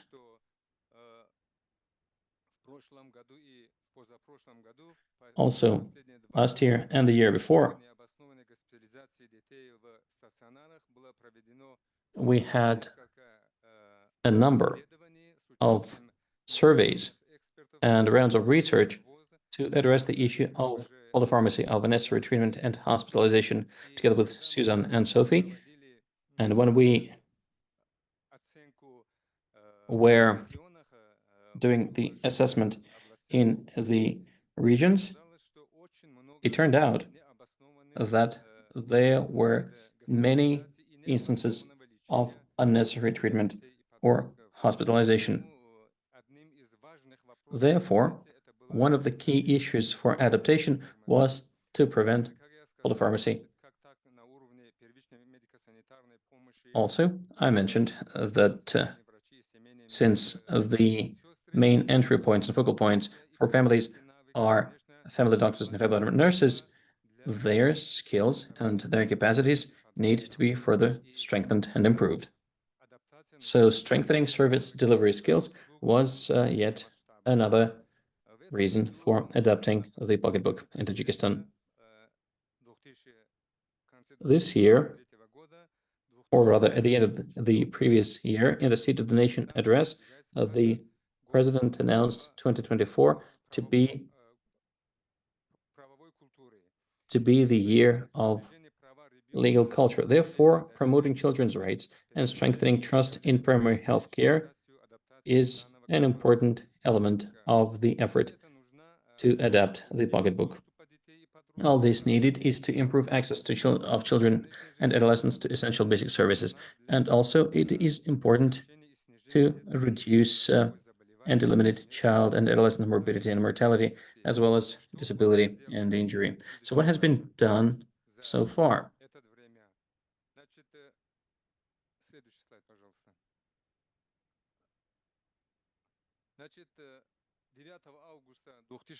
On August 9, 2023, the Ministry of Health and Social Protection of the Republic of Tajikistan created the Technical Working Group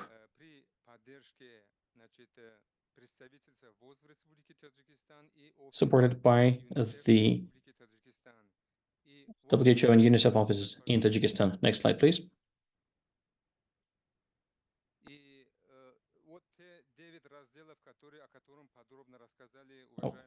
And the sections of the pocketbook that were outlined by Sophie and Susan, these 9 sections were distributed among the members of the working group.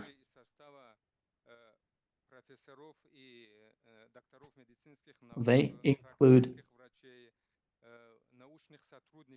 medical practitioners, members of the academia, managers of the healthcare institutions, staff of the respective ministry. And before we distributed these sections across the members of the technical working group, we produced enough hard copies of the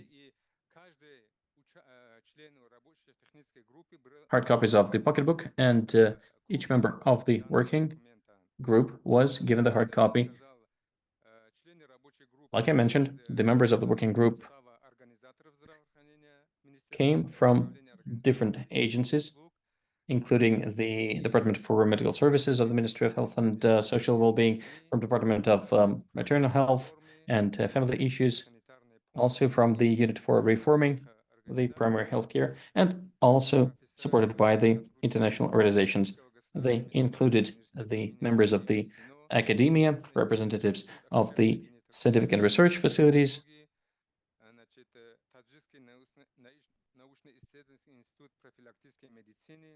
also from the National Institute of Preventive Medicine and from the National Clinical Center for Pediatrics and Medicine, and different subordinate structures to the Ministry of Health.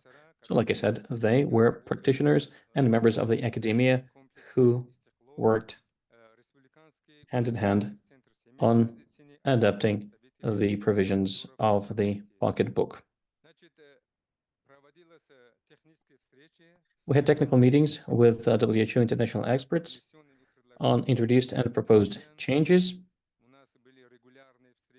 We had regular meetings and regular discussions with Susanna and Sophie.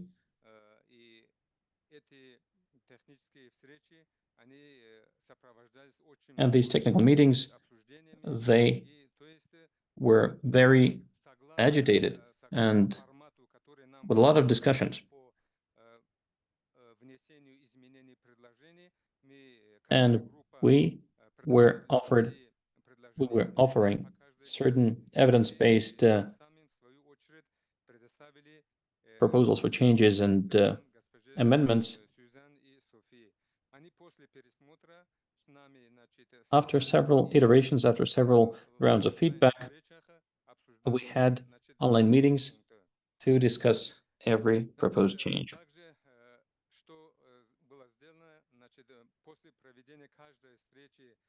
After every meeting, we had a protocol for every discussion, the minutes of every meeting, and they informed the taken decisions.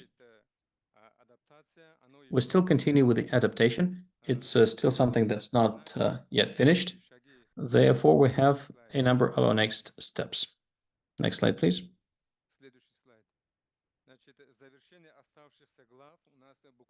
We need to complete the work on remaining chapters. We have 2, 3 still to cover. But like I said, we had a lot of very active discussions around the fifth section, which is about the health of the newborns, because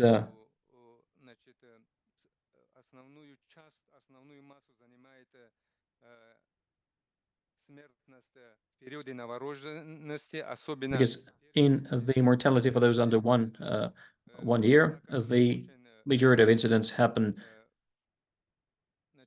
around the first week after birth, and we have rather high levels of infant mortality, and we had a lot of discussions led by our academia and informed by the inputs from our international experts. So like I said, we need to complete the work on the remaining chapters. We also plan for the final meeting on the task working group with the international experts to discuss those remaining chapters. And after this webinar, probably next week, we're going to have a meeting with our distinguished experts, and we will finalize the discussion of these sections. After that, we will introduce the final changes and additions. After it is all approved, we intend to translate it into Tajik language, into the national language, and submit it for approval. And we also seek to adapt the mobile application, including localization, into Tajik, because when we were adapting the toolkit at the level of the inpatient healthcare institution, in addition to translation, we also adapted and localized the accompanying mobile app.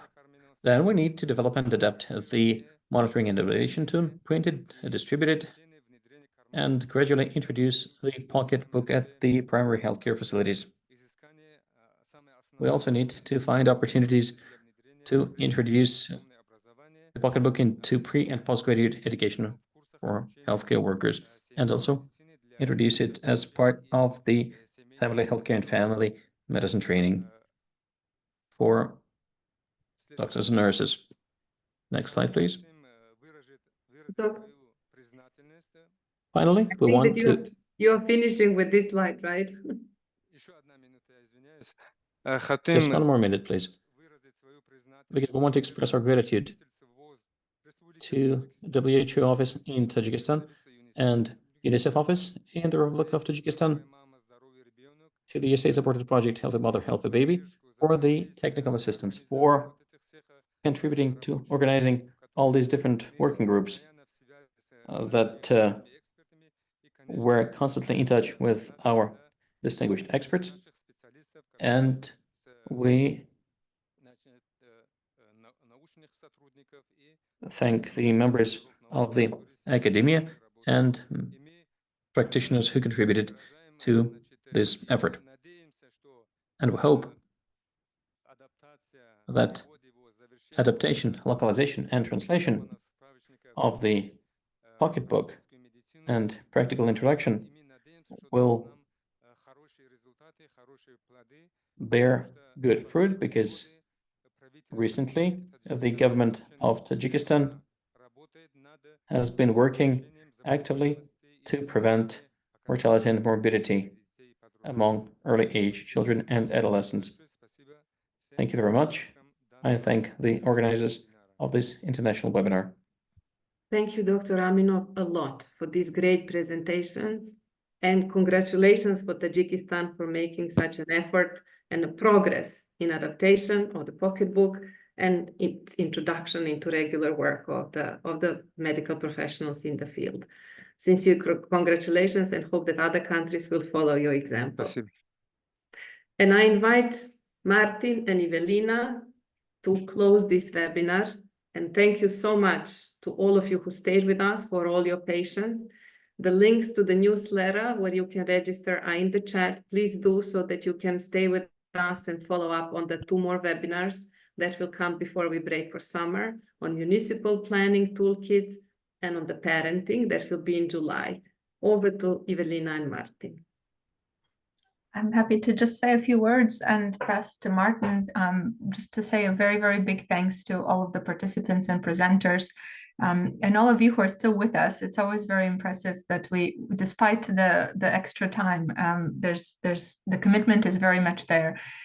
Maybe just a quick one-line reflection that you've heard about 3 very practical tools today. One at the system level, at the national level, that allows a fantastic way to coordinate services between ministries of health and other sectors. One at the service level, specifically focused on developmental monitoring, and one at the practitioner level. And I think Ilge put it very nicely that these tools are not only comprehensive, but they also speak to each other. So we really look forward to seeing how you put them to use, and in future webinars have more participants share and speak to the good experiences of putting those to good use.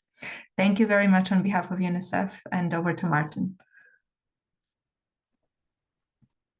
Thank you very much. Do you hear me? Yes, Martin. Yeah, my computer has given up in the meantime, so I'm on the cell phone. By now it tells us we were a little bit late. So I won't keep you longer. Thanks very much for sticking with us. And just to add to Evelina's remarks, obviously the work only starts after the presentation of tools, and specifically for the adaptation of the pocketbook. If you have seen your country on the list, please contact WHO and UNICEF country offices in your country if you want to be involved in it. If you don't see your country on the list, we are keen to see this pocketbook in every single country in the region. So please contact us, and we would be very happy to help you in the adaptation process. With the smartphone app nowadays, it becomes even easier, because then we don't need to go into the high cost of printing, so you might have the tool available. With this, back to Alex for the closing. Thank you very much for your attendance. Thank you so much to all the attendees. Thank you so much to the wonderful presenters from country offices, experts that we had today. Without you, these webinars wouldn't be a possibility. We count on you. Write to us, subscribe for the newsletter. We try to organize webinars to follow your needs and requirements, so please be free to suggest new ideas. And we see you on the 4th of July when we have the next webinar on Municipal Planning Toolkit. Good day to all.